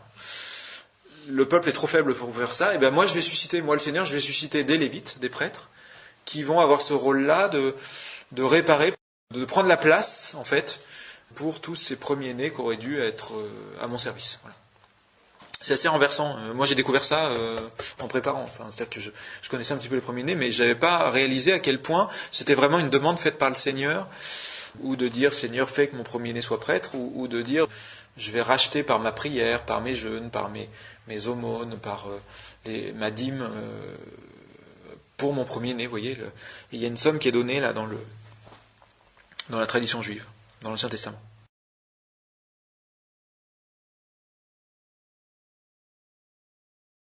Troisième raison qu'on peut donner par rapport aux prêtres, donc c'est la condition des Lévites. On va retracer l'itinéraire de la tribu de Lévi. Alors, vous devez vous rappeler peut-être dans le livre de la Genèse que Jacob est allé prendre femme donc chez son futur beau-père, donc Laban, et il est amoureux de Rachel, et il lui a fait un sale coup, et puis il lui a donné Léa. Alors il y en avait une, c'était Léa, elle a été comblée par des enfants, par la maternité, et l'autre, Rachel, a été comblée par l'amour de son époux. Et Léa, donc cette femme qui était fertile, mais qui était moins aimée par son mari, parce que en gros, il s'était retrouvé avec Léa sans le vouloir au départ. Le troisième enfant qu'elle a eu, elle l'a appelé Lévi. Et la raison pour laquelle elle l'a appelé Lévi, c'est « Cette fois, mon mari s'attachera à moi, car je lui ai enfanté 3 fils. » Ce qui est assez révoltant, parce qu'on se dit elle aurait dû se réjouir de son enfant. Et en fait, son centre de gravité, c'était « Mon mari ne m'aime pas, Seigneur, fais que mon mari m'aime. » Et sa prière, c'était ça, quoi. Et cette fois, mon mari s'attachera à moi, car je lui ai enfanté 3 fils. Et donc Lévi, il y a un lien avec ça. Je n'ai pas pensé à regarder ce que voulait dire Lévi, mais ça doit être peut-être s'attacher, ou ça doit être ça, je pense. Enfin, ou enfanter. C'est un des deux, je pense. Voilà, son troisième fils. Et lorsqu'ils furent adultes, Siméon et Lévi, donc le fils qui est né avant et puis Lévi, ils se sont unis pour massacrer tous les hommes de la ville de Sichem.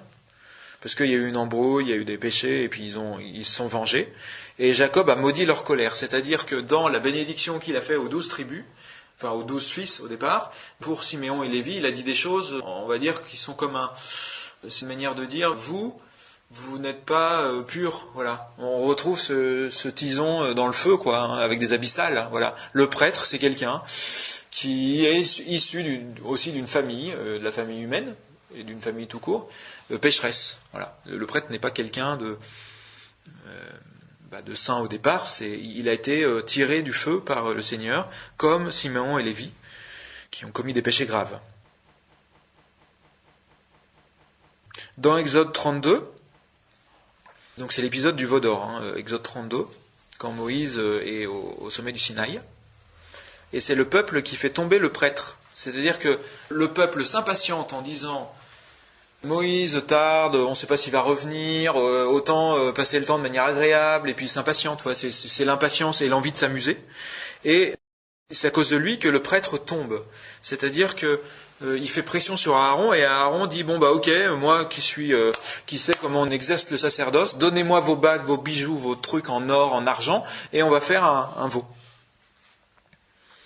Et ensuite, il est dit, au verset 25 de Exode 32, que c'est Aaron qui abandonne le peuple. Donc, premièrement, c'est la tiédeur du peuple qui fait tomber les Lévites, les prêtres. Deuxièmement, c'est la tiédeur des prêtres à être des mauvais pasteurs qui auraient dû consoler en disant vous êtes tombés, vous êtes ramassés, mais le Seigneur va vous pardonner. Et ça précipite, je dirais, la disgrâce auprès du Seigneur. On retrouve ça avec les grands prêtres, en fait, qui dégagent Judas qui vient s'excuser. Alors que ils auraient dû dire écoute, on reprend les pièces, c'est vrai, nous aussi on a été nuls, on demande pardon au Seigneur, on va offrir un sacrifice pour toi, et Jésus n'aurait pas été crucifié. Donc on a d'abord tiédeur du peuple qui entraîne les prêtres à pécher, et ensuite tiédeur des prêtres, enfin au moins dans Exode 32, tiédeur des prêtres qui précipite la chute du peuple parce qu'ils ne consolent pas, et ils ne croient pas assez dans le pardon que le Seigneur peut donner grâce à eux. Alors, quand Moïse redescend et puis qu'il commence à s'énerver, donc le Seigneur lui a fait la grâce de lui dire avant, donc c'était une manière pour le Seigneur de dire à son prêtre, tu vas intercéder pour le peuple. Vous voyez, c'est quand le Seigneur dit quelque chose, je vais faire ça, jamais ils n'entreront dans mon repos. C'est dit ça dans le psaume qu'on chante le matin. C'est une manière de dire, maintenant que je vous ai dit ça, à vous de prier, et vous allez voir, cette parole ne va pas s'accomplir. C'est comme ça que ça marche. Et donc il descend, Et quand Moïse dit « les partisans du Seigneur, à moi », eh bien, seuls les Lévites réagissent et ils prennent leurs épées et en fait, ils tuent dans le peuple. Alors, voilà, ça peut être un peu révoltant quand on lit. Ils tuent tous ceux qui étaient, on va dire, contaminés par le péché, en fait. Pour nous, ça veut dire ils vont faire le ménage dans les mauvaises choses à cause desquelles le peuple a péché, quoi. Ils vont, je sais pas moi, ils vont leur prendre leur smartphone, ils vont, enfin, je sais pas, ils vont couper leur téléviseur, ils vont faire en sorte que ne se reproduisent plus les mauvaises situations. Voilà, et seuls les Lévites ont fait ça. Donc on voit que les Lévites sont des gens qui ont fait preuve d'un zèle pour le Seigneur à un moment. Ça, c'est le prêtre qui va dire, moi je m'engage dans le sacrement de l'ordre, quoi. C'est quand même un engagement très fort. C'est comme si, en fait, la voix du Seigneur qui leur était adressée dans l'appel, c'est les partisans du Seigneur, à moi. Ou dit autrement, qui veut racheter mon église, qui veut sanctifier mon église? Et que les Lévites ou les prêtres aujourd'hui répondent à cet appel et donc se retrouvent comme la prunelle de l'œil du Seigneur parce que ils ont touché le cœur du Seigneur en disant oui.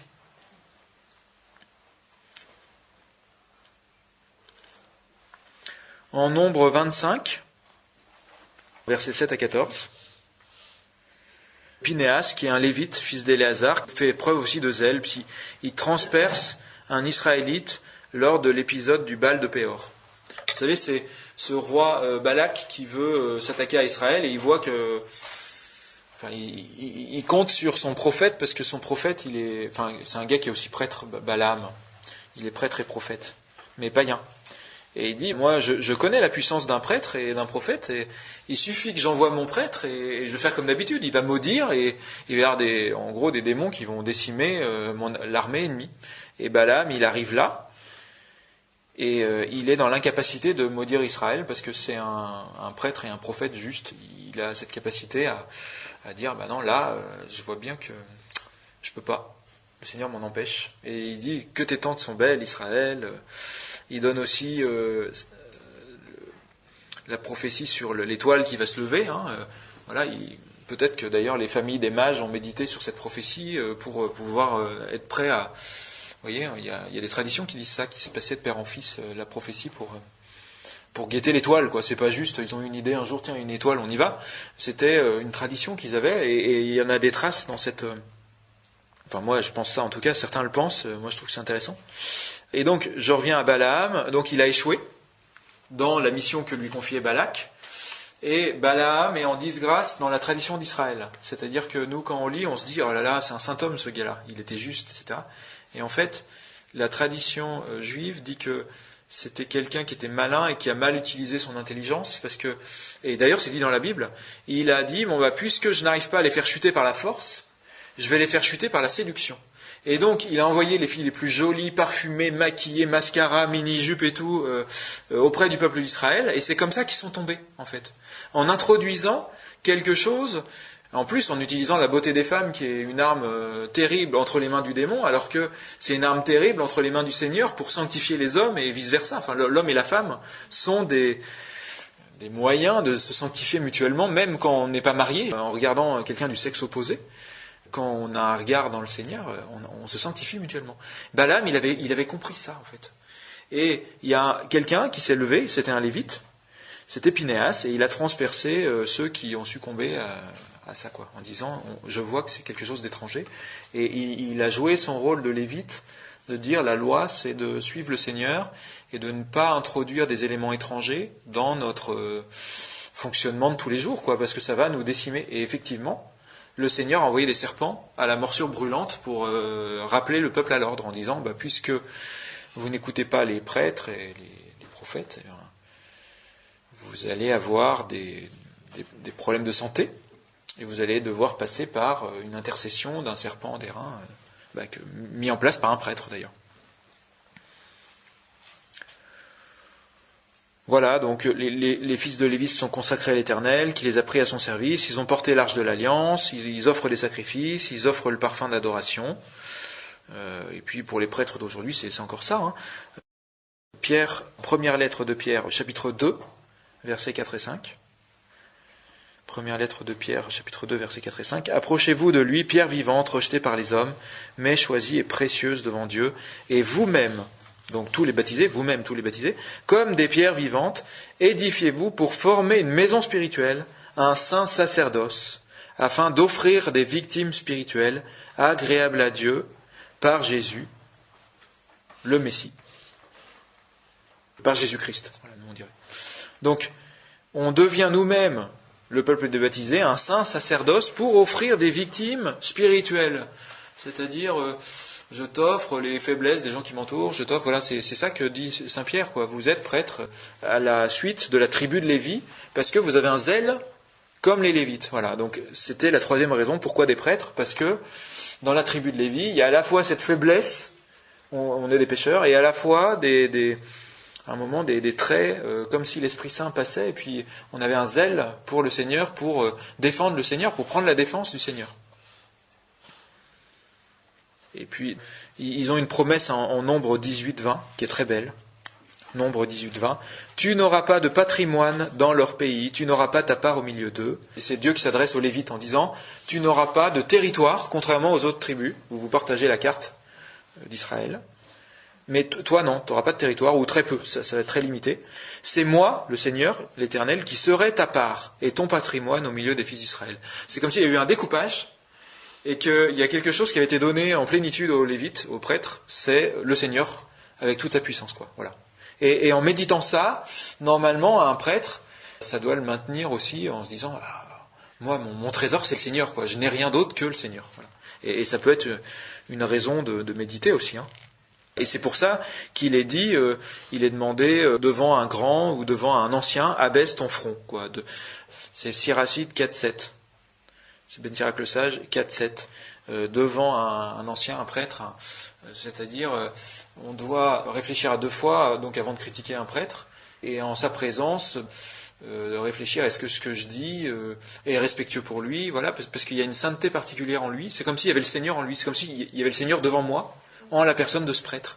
Et ça, c'est un mystère qui est très grand.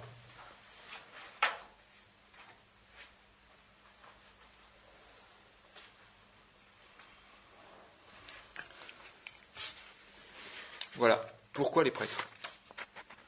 Les autels, la partie sur qu'est-ce qu'un autel et comment ça fonctionne un autel. Alors, dans l'Ancien Testament, l'autel, c'est une table sacrée où on place les offrandes pour la divinité. Voilà, une table, et puis on met des fruits, on met des lapins, alors non, pas des lapins, je crois que les lapins, il n'y a pas le droit. On met des colombes, voilà. Il y a des animaux, et c'est pas autorisé. Ouais, ils sont pas purs, voilà, faut bien... Tiens, j'essaierai de vous lire la prochaine fois, parce que Thomas d'Aquin, il a fait un commentaire sur tous les éléments de l'Ancienne Alliance, et en quoi il y a une correspondance avec nous aujourd'hui. Il explique ce que ça veut dire de ruminer, ce que désigne l'aube, ce que désigne le sacrifice, tout ça. Enfin, et je trouve que c'est intéressant parce que c'était le XIIIe siècle et c'est hyper actuel en fait, parce qu'il donne le sens spirituel de chacun des trucs qui nous révoltent parfois, parce qu'il verse du sang partout, il tue des animaux, il les brûle. Voilà, il y a la femme qui est considérée comme impure, il y a un moment où on se dit c'est pas pour moi, alors qu'en fait non, c'est des symboles spirituels qui montrent des éléments liés à notre sacerdoce aussi. Voilà, et donc tout ce qui fait le prêtre à l'autel, c'est toujours dans un esprit d'action de grâce et de supplication. De supplication dans le sens Seigneur, pardon. Donc de supplication, expiation. Voilà, le passage où on le voit notamment, c'est dans Zacharie. En ce temps-là, je ferai naître un esprit de grâce et de supplication, et ils lèveront les yeux vers moi, celui qu'ils ont transpercé. Vous voyez, c'est une préfiguration de Jésus en croix, et d'un moment très fort où il y a à la fois le merci Seigneur et à la fois pardon Seigneur. Vous voyez, merci Seigneur parce que c'est maintenant la consécration où on revit la croix qui est dressée devant nous. Et pardon Seigneur parce que moi aussi mes péchés ont alourdi ta croix et ont alourdi les marques des clous. Voilà.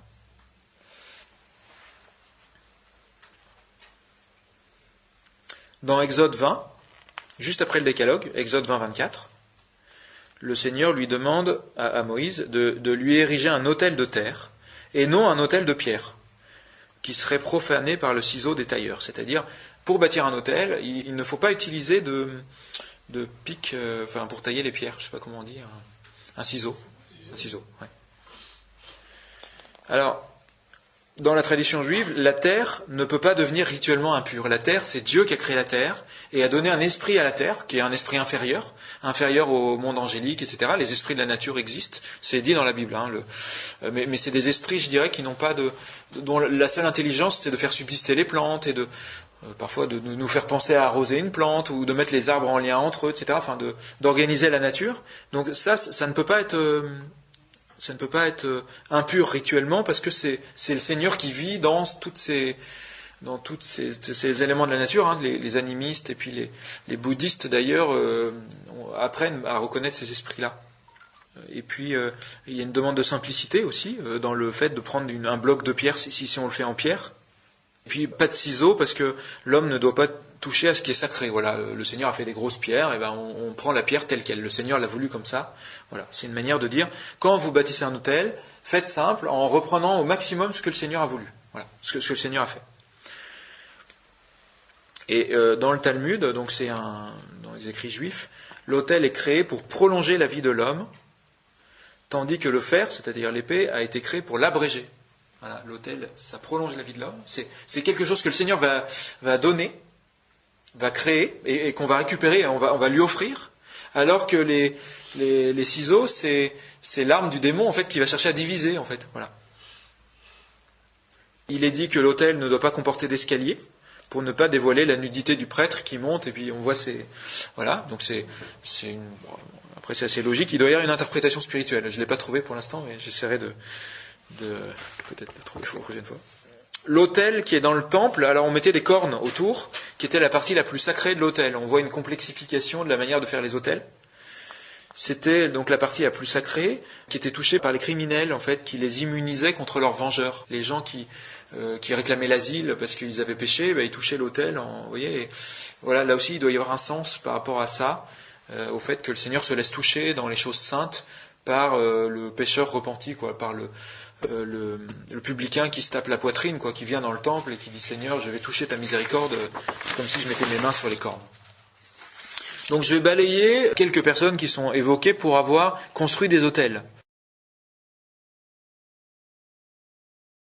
Alors on a d'abord Noé, en Genèse 8:20. Il vient de sortir de l'arche, le Seigneur vient de lui demander de sortir de l'arche et de faire sortir tous les animaux pour qu'ils soient féconds et prolifiques. Que fait-il ? Il commence par bâtir un autel. Avant même de dire allez, je vais construire une maison parce que là le soir va arriver, ou je vais me faire griller un petit pigeon ou semer parce que il faut que ça commence à pousser tout de suite. Non, il bâtit un autel. Deuxième exemple, Genèse 12:7. Abraham, il s'appelait encore Abraham à l'époque, pas encore Abraham. Il est à Sichem. Et suite à l'apparition du Seigneur qui lui a promis de donner le pays de Canaan à sa descendance, voilà, je te donnerai ce pays en héritage ainsi qu'à ta descendance. Eh bien, dès que le Seigneur lui a fait cette promesse, je rendrai ta descendance en possession de ce pays, il commence par bâtir un autel. Voilà. Le Seigneur vient de lui donner quelque chose, cette promesse-là, et Sichem, ça veut dire épaule. Donc si on reprend les épaules, l'épaule c'est ce qu'on porte avec les épaules. Vous voyez, c'est comme si le Seigneur lui avait dit, tu vas porter la responsabilité de ce pays. En fait, ta descendance va porter. Ensuite, on a en 13:8 toujours Abraham à Hébron, suite à la parole du Seigneur qui lui promet de lui donner le pays et de multiplier sa descendance. Donc là, c'est un petit peu la même parole, mais en disant en plus, tu vas avoir plein de descendants nombreux comme les étoiles du ciel. Et Hébron, ça veut dire union. Donc, le Seigneur lui fait une promesse d'union, et il fait quoi ? Il commence par bâtir un autel.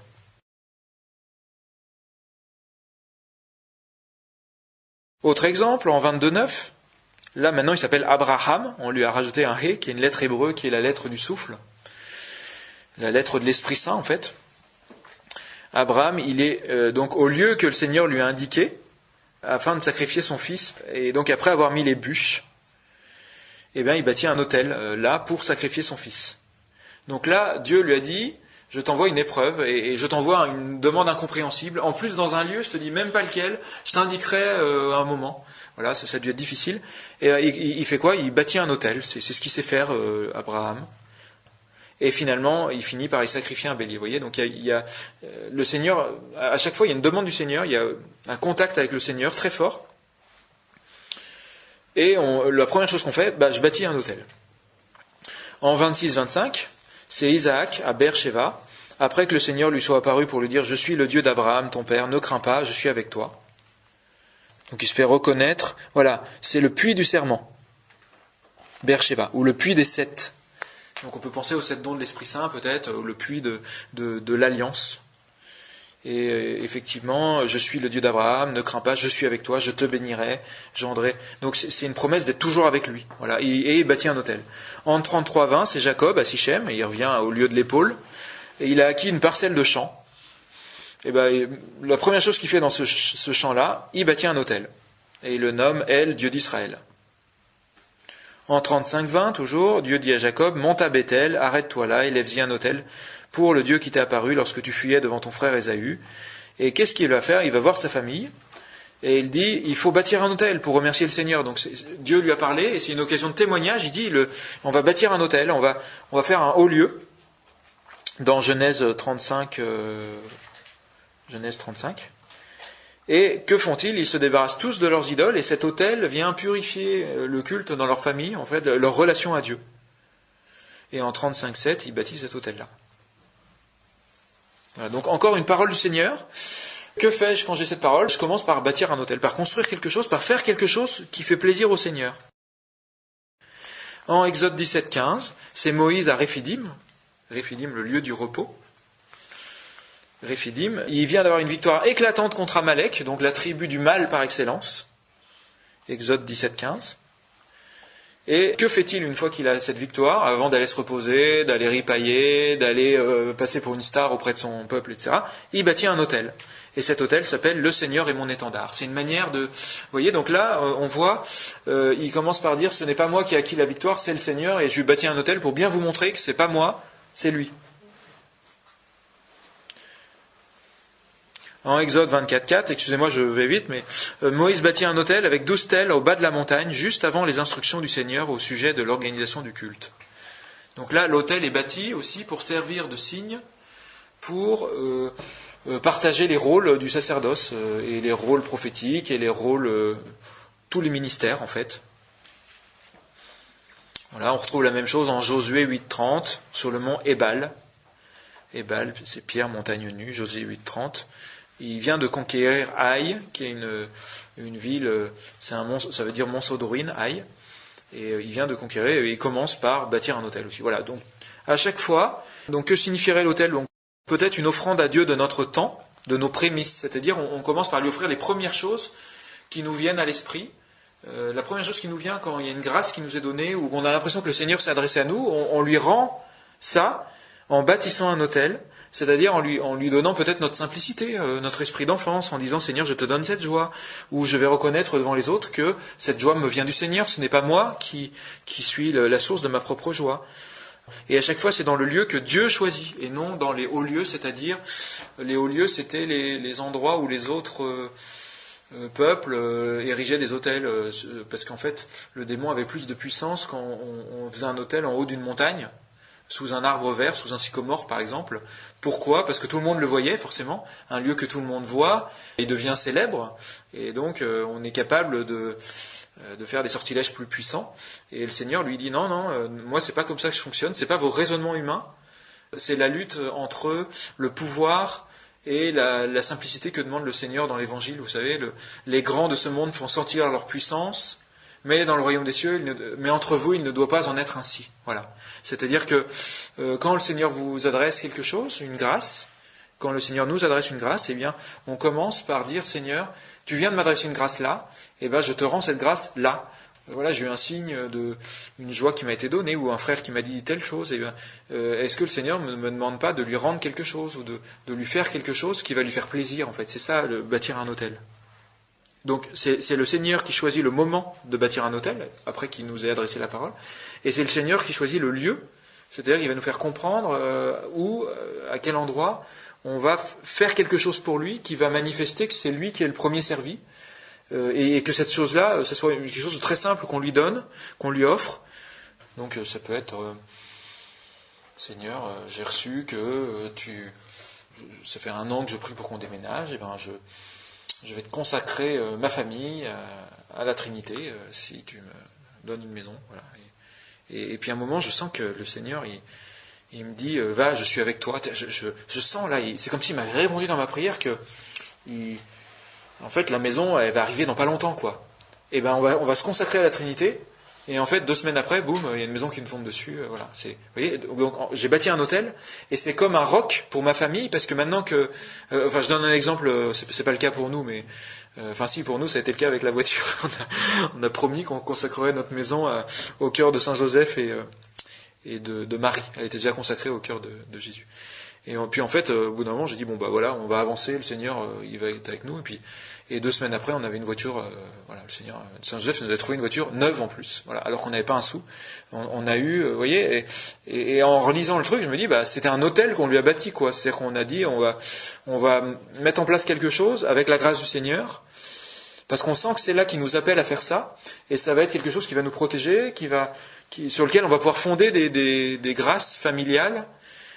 Voilà, le prêtre, en fait, on est prêtre parce qu'on interprète les petites grâces que le Seigneur nous donne directement ou à travers nos frères, et on va faire des petites choses pour lui, pour consacrer des parties de nous-mêmes, en fait. Voilà.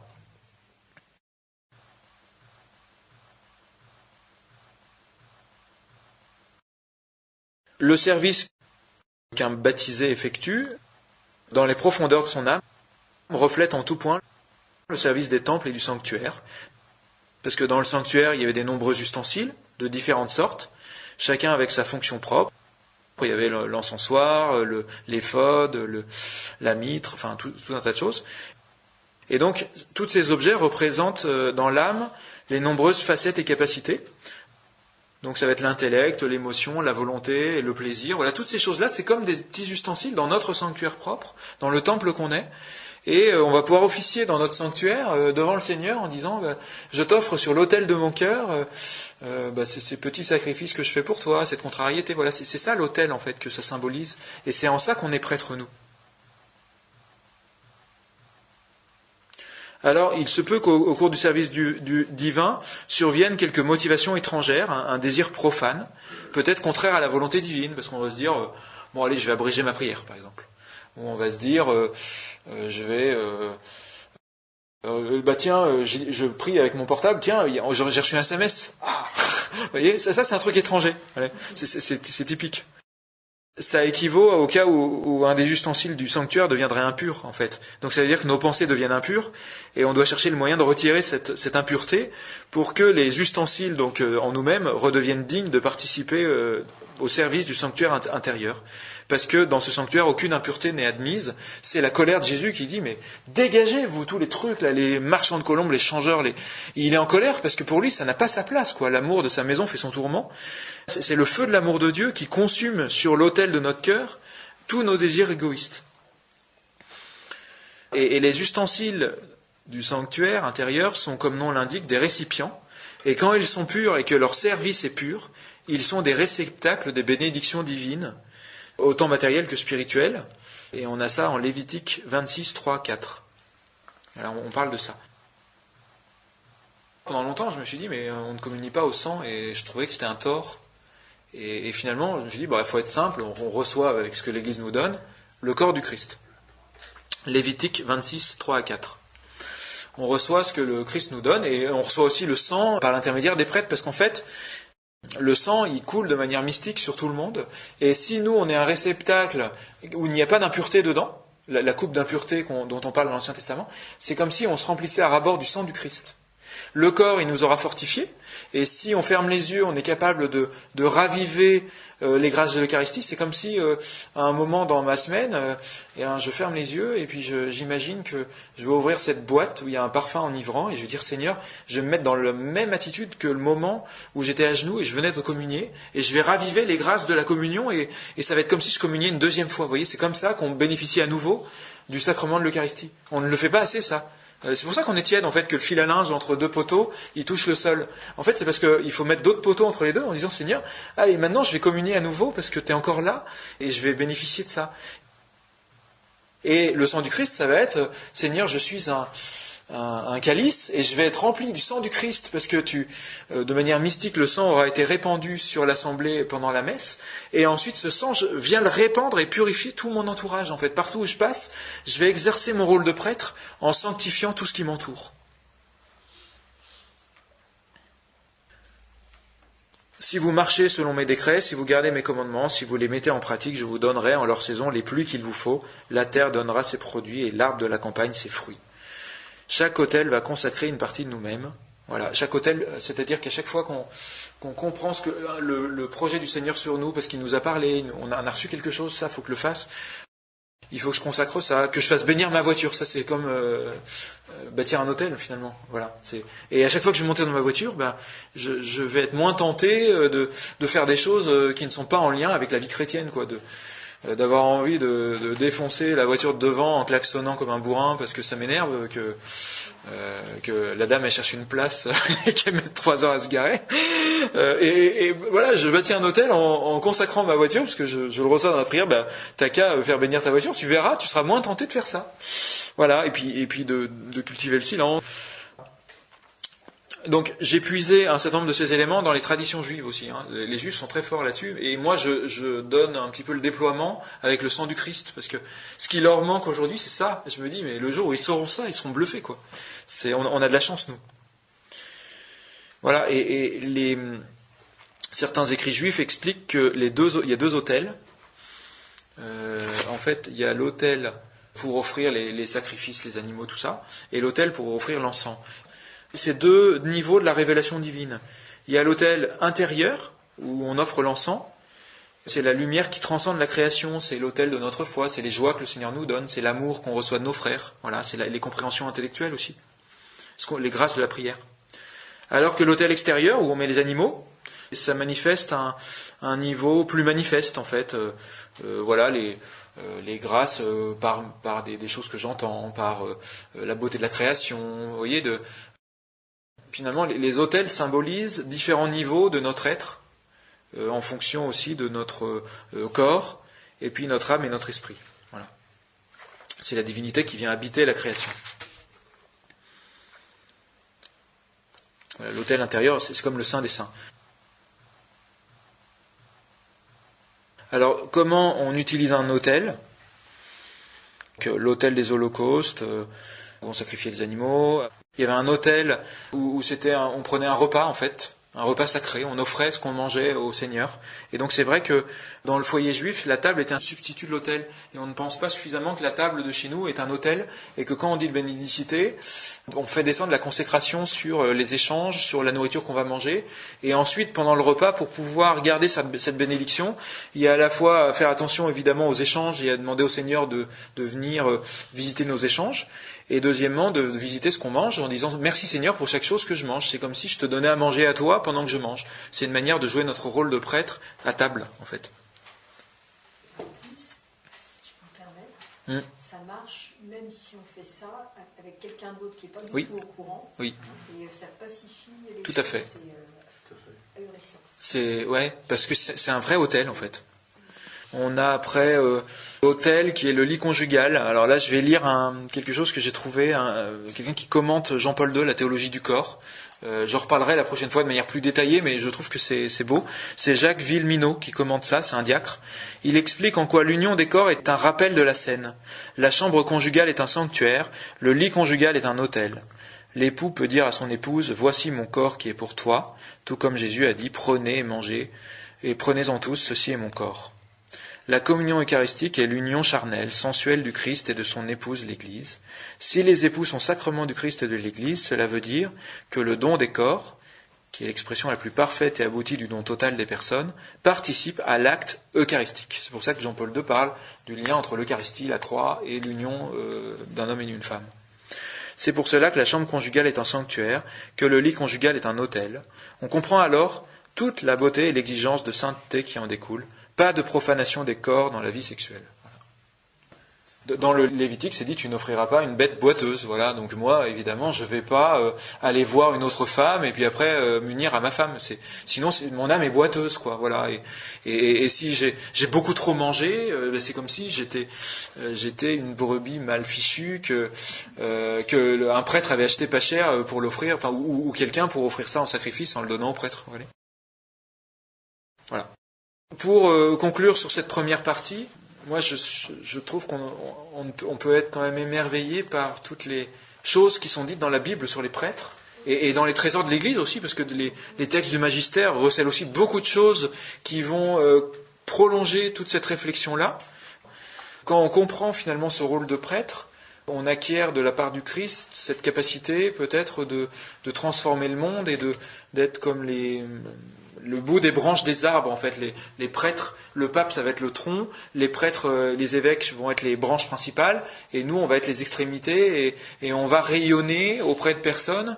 Et notre capacité de rayonnement, à mon avis, est liée à notre capacité à être des bons prêtres pour les autres, à bénir les autres, et à exercer tous les éléments qu'exerce un prêtre, dont on a parlé et qu'il faut continuer peut-être à creuser, pour les autres, c'est-à-dire être celui qui transporte l'arche, être celui qui purifie, être l'homme du sanctuaire, être celui qui bénit, être celui parfois qui a le rôle de serviteur, le rôle subsidiaire, être celui qui offre les sacrifices matin et soir, qui prend soin de la lumière, qui enseigne. Vous voyez, toutes ces choses-là, on les retrouve, ça fait partie de notre rôle aussi, et ce rôle n'est pas moins grand que le prêtre qui va condenser ce rôle-là, je dirais, parce que c'est toute sa vie qui est comme ça, alors que nous, ça s'est distillé dans notre vie. Voilà. Merci pour votre attention.